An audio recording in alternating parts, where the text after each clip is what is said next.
আচ্ছা, আজকে চলে এসেছি অঙ্কনার কাছে। আর অঙ্কনা, বলো তুমি কেমন চাইছো?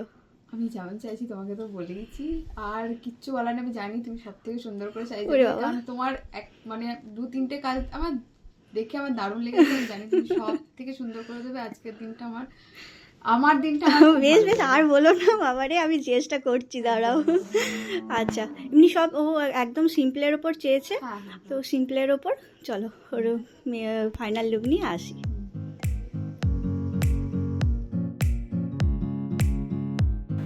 নমস্কার বন্ধুরা, চলে এসেছি আমার আর একটা ব্রাইডকে নিয়ে। দেখো ওকে কেমন লাগছে। ওর এখন কলকার কাজ চলছে, আর ওর মুখে তো শুনলেই ও পুরোটাই আমার ওপর ছেড়েছিল।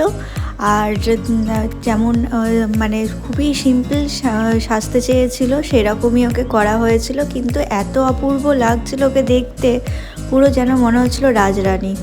তো আমার এই রাজরানী ব্রাইডকে কেমন লাগছে তোমরা জানিও। আর তোমাদের যদি ভালো লাগে তাহলে আমাকে বুকিং করতে পারো, স্ক্রিনে আমার নাম্বার যাচ্ছে, সেই নাম্বারে ফোন করে বা হোয়াটসঅ্যাপ করে বুকিং করতে পারো। আর যদি ভালো লাগে তো আমার চ্যানেলটা একটু সাবস্ক্রাইব করে দিও আর লাইক করে দিও। আর একটু কমেন্টে জানিও সবাই, কারণ তোমাদের কমেন্ট আমার কাছে ভীষণ ইম্পর্টেন্ট, যে তোমাদের কেমন লাগছে আমার কাজ।